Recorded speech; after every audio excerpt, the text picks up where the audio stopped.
Hello, so I don't know whether this will be useful to anyone, I hope so. Being read to since we were little is such a pleasure and hopefully a remembered joy for everyone. And I suppose I was just thinking that in times like this, listening to a book, being read to you, especially if people feel quite isolated, just might be nice. And maybe it's a book that you would never have known and you might now pick up. And also for writers, there'll be like a little writing task at the end of it. But the first book that I'm going to read from is The Overstory by Richard Powers. And it's very beautiful for reasons that you will see.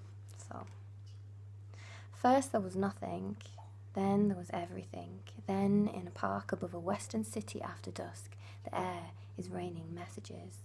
A woman sits on the ground, leaning against a pine. Its bark presses hard against her back, as hard as life. Its needles scent the air, and a force hums in the heart of the wood. Her ears tune down to the lowest frequencies. The tree is saying things in words before words. It says sun and water are questions endlessly worth answering. It says a good answer must be reinvented many times from scratch. It says every piece of earth needs a new way to grip it, and there are more ways to branch than any cedar pencil will ever find. A thing can travel everywhere just by holding still. The woman does exactly that. Signals rain down around her like seeds. Talk runs far afield. The bens and the alders speak of long ago disasters. Spikes of pale chinkapin flowers shake down their pollen. Soon they will turn into spiny fruits. Poplars repeat the wind's gossip. Persimmons and walnuts set out their bribes, and rowans their blood-red clusters.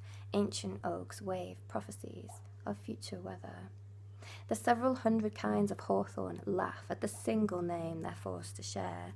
Laurels insist that even death is nothing to lose sleep over. Something in the air's scent commands the woman. Close your eyes and think of willow. The weeping you see will be wrong. Picture an acacia thorn. Nothing in your thought will be sharp enough.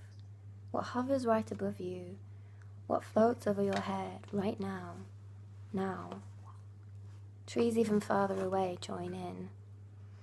All the ways you imagine us, bewitched mangroves up on stilts and nutmeg's inverted spade, gnarled bayou, elephant trunks, the straight-up missile of a sow, are always amputations. Your kind never sees us whole. You miss the half of it, and more. There's always as much below ground as above. And that's the trouble with people, their root problem. Life runs alongside them, unseen. Right here, right next, creating the soil, cycling water, trading in nutrients, making weather, building atmosphere, feeding and curing and sheltering more kinds of creatures than people know how to count. A chorus of living wood sings to the woman, if your mind were only a slightly greener thing, we'd drown you in meaning. The pine she leans against says, listen, there's something you need to hear. Okay, and the next page is tomorrow.